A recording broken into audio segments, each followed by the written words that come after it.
Good morning to all students. Today we are going to start a new chapter. Chapter number 10, respiration in organism. Organism में respiration कैसे होता है, यानी कि respire करने की जो प्रोसेस होती है उसको रेस्पायरेशन बोलते हैं. Respiration in organism. One day Buju was eagerly waiting to meet his grandparents who were coming to the town after a year. एक दिन बुजो अपने ग्रैंड पेरेंट्स से मिलने के लिए बहुत ही ईगरली वेटेड था, एक्साइटेड था, क्योंकि वो टाउन में आ रहे थे. एक साल बाद लगभग वो टाउन में आ रहे थे. He was in real hurry. He wanted to receive them at the bus stop. वो बहुत ज़्यादा जल्दी में था क्योंकि वो उनको बस स्टॉप पे ही रिसीव करना चाहता था. He ran fast and reach the bus stop in a few minutes. वो भागा और बस स्टॉप पर कुछ ही मिनट में पहुंच गया. He was breathing rapidly. वो बहुत जल्दी तेज से सांस ले रहा था. His grand mother asked him why he was breathing so fast. उसकी ग्रैंड मदर ने पूछा कि वो इतनी जल्दी सांस क्यों ले रहा है. Buju told her that he came running all the way. Buju ने बताया कि वो सारे रास्ते भाग करके आया है. But the question got stuck in his mind. But उसके क्वेश्चन एक माइंड में एक क्वेश्चन बैठ गया. He wonder why running makes a person breathe faster. उसको ये वंडर हो रहा था, यानी कि वो ये एक्साइटेड था जानने के लिए कि भागने से ब्रीथिंग फास्ट क्यों हो जाती है. The answer to Buju question lie in understanding why he breathe. अब उसका क्वेश्चन वैसे का वैसा पड़ा रहा. उसको नहीं समझ में आया कि वो ब्रीथ क्यों करते हैं. Breathing is a part of respiration. Let's learn about respiration. Breathing जो होती है वो रेस्पायरेशन का ही पार्ट होता है. Why do we breathe? Why do we respire? In chapter 2, you learn that all organisms are made up of small microscopic units called cells. आपने chapter second में read किया था कि जो सभी ऑर्गेनिजम्स होते हैं माइक्रोस्कोपिक छोटी छोटी यूनिट्स से मिलकर के बने होते हैं. उन छोटी यूनिट्स को क्या बोलते हैं? सेल. यानी कि अपनी पूरी बॉडी जो है किसी भी ऑर्गेनिज्म की छोटे छोटे पार्ट से मिलकर के बनी है. वो सबसे स्मॉलेस्ट पार्ट को अपने क्या बोलते हैं? Cell. A cell is the smallest structural and functional unit of a organism. जो सेल होती है वो ऑर्गेनिज्म की सबसे छोटी और फंक्शनल यूनिट होती है. यानी कि एक तो वो स्ट्रक्चर बनाती है, दूसरा वो फंक्शन भी करती है. तो फंक्शनल और स्ट्रक्चरल सबसे छोटी यूनिट है cell. Each cell of an organism perform certain function. हर सेल का अपना अलग अलग फंक्शन होता है. Such as nutrition, transport, excretion and reproduction. कौन कौन से फंक्शंस होते हैं? न्यूट्रिशन का, फूड लेने का, ट्रांसपोर्ट मीटू से अपने पूरी बॉडी में ऑक्सीजन, वाटर और फूड पूरा सप्लाई होता है, वो उसको ट्रांसपोर्ट सिस्टम बोलते हैं.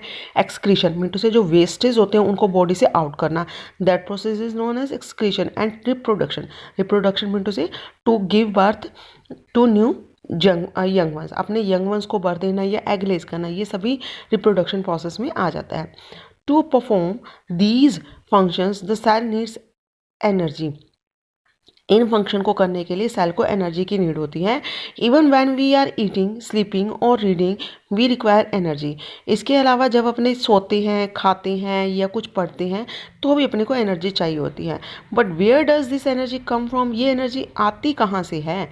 Can you say why your parents insist that you would eat regularly. क्या आपने सुना होगा कि आपके पेरेंट्स आपको इंसिस्ट करते रहते हैं कि रेगुलरली खाया करो. The food has stored energy. Food जो है उसमें एनर्जी स्टोर्ड होती है which is release during respiration, जो कि रिस्पायरेशन की प्रोसेस में रिलीज होती है. यानी कि जो अपने फूड खाते हैं उसमें एनर्जी होती है और वो एनर्जी अपने को कब मिलती है? रेस्पायरेशन की प्रोसेस के through. Therefore, all living organisms respire to get energy from food. इसलिए सभी ऑर्गेनिज्म एनर्जी लेने के लिए, फूड से एनर्जी लेने के लिए रिस्पायर करते हैं.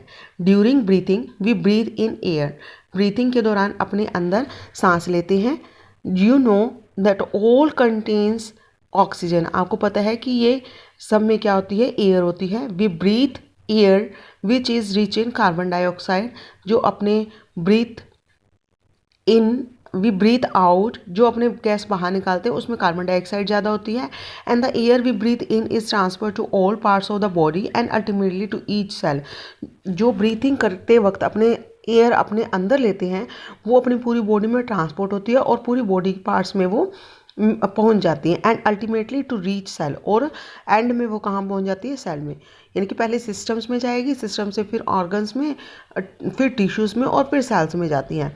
In the cell, oxygen is in the air helps in the break down of food. Cells में क्या किया जाता है, जो एयर की जो ऑक्सीजन है उसका यूज़ कर लिया जाता है फूड को तोड़ने में, ब्रेक डाउन ऑफ फूड, यानी कि फूड को स्मॉलर पार्टिकल में ब्रेक करने में। The process of break down of food in the cell with the release of oxygen is called cellular respiration. Cell में फूड को तोड़ करके एनर्जी को प्रोड्यूस करना, उस प्रोसेस को अपने क्या बोलते हैं, सेलुलर रेस्पायरेशन। सेलुलर क्योंकि वो सेल में होती है, that's why cellular respiration.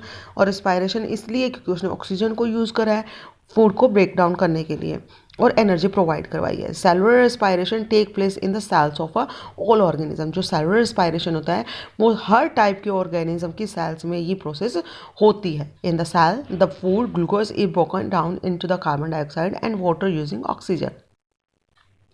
Her cell में जो रिस्पायरेशन की प्रोसेस होती है उसमें क्या होता है, जो ग्लूकोज होती है, जो अपने फूड खाते हैं उसमें वो ग्लूकोज होती है, उस ग्लूकोज को ब्रेक डाउन किया जाता है और एंड वाटर यूजिंग ऑक्सीजन। और फिर उसके बाद क्या मिलती है अपने को, ऑक्सीजन और वाटर प्रोड्यूस होता है। ये देखो यहाँ पे इक्वेशन गिवन है, जो ग्लूकोज है वो ऑक्सीजन को यूज़ करेगा, ठीक है, ग्लूकोज से ऑक्सीजन यूज़ करके अपने को क्या मिलती है, कार्बन डाइऑक्साइड, फिर वाटर मिलता है और फिर एनर्जी बन जाती है, ठीक है। In the cells, in the cell, ये हो गया। When breakdown of glucose occur with the use of oxygen, it is called aerobic respiration। जब अपने ऑक्सीजन का यूज़ करते हैं ग्लूकोज को तोड़ने में, ग्लूकोज को ब्रेक किया ऑक्सीजन की हेल्प से, वो कार्बन डाइऑक्साइड बना, वाटर बना और एनर्जी बना। इस टाइप के रिस्पायरेशन को अपने क्या बोलेंगे, aerobic respiration. Aerobic respiration mean to say air की हेल्प से होता है। Food can also break down without using oxygen. Food को ऑक्सीजन की बिना ऑक्सीजन की नीड के भी इसको तोड़ा जा सकता है। That is known as anaerobic respiration. जब ग्लूकोज को विदाउट ऑक्सीजन के ब्रेक डाउन किया जाता है into carbon dioxide, water and energy, that type of respiration is known as anaerobic respiration and releases energy. और इस ब्रेक डाउन में क्या होती है, एनर्जी भी रिलीज होती है। You should know that there are some organisms such as yeast that can survive in the absence of air। आपने देखा होगा जो yeast होती है वो बिना एयर में भी सर्वाइव कर सकती है। they are called anaerobes।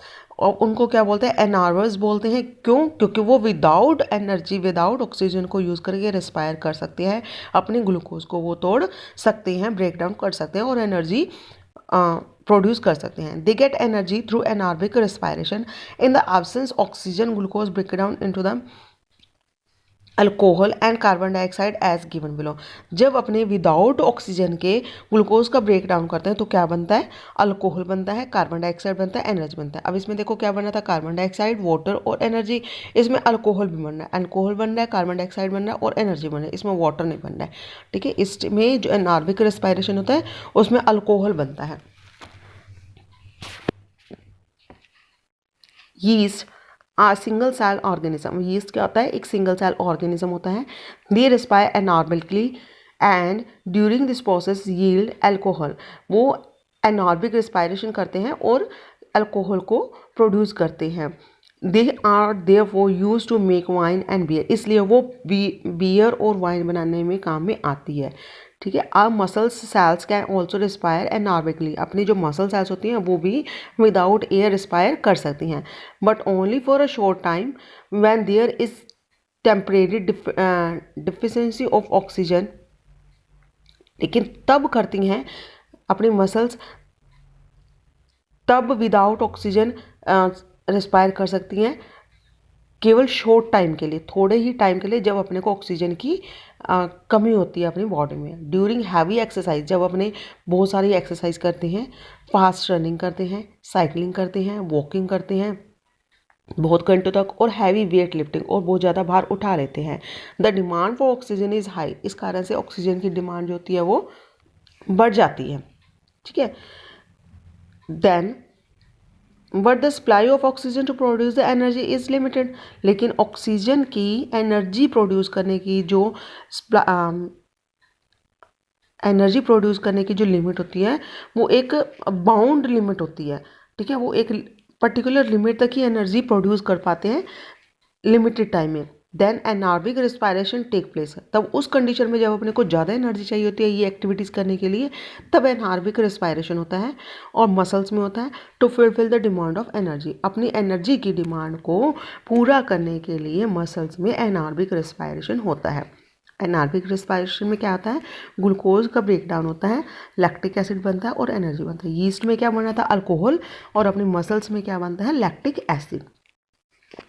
Okay, next is have you ever wonder why you get muscles cramp after heavy exercise. आपने कभी देखा होगा कि आपकी मसल्स जकड़ क्यों जाती हैं, यानी कि एक मसल के ऊपर दूसरी मसल्स नाड़े क्यों चढ़ जाती हैं आफ्टर हैवी एक्सरसाइज।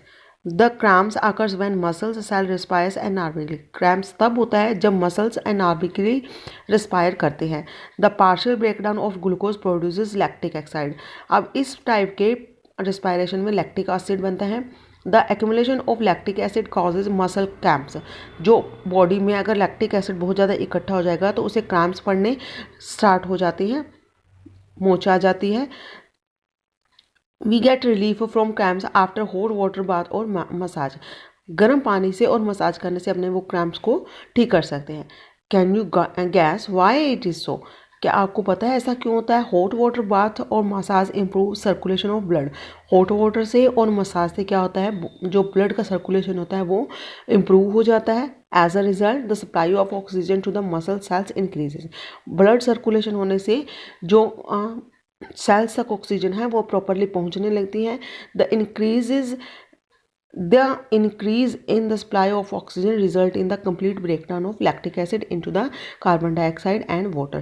जब completely अपने को ऑक्सीजन सप्लाई होने लगेगी तो फिर लैक्टिक एसिड का ब्रेकडाउन हो जाएगा किसमें, कार्बन डाइऑक्साइड एंड वाटर में। यानी कि जो एनार्बिक रेस्पायरेशन अपने किया था उसमें लैक्टिक एसिड बना था।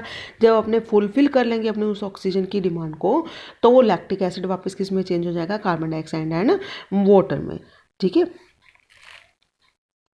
Okay students, this is all about your chapter number 10. Next we will do in next class. Thank you.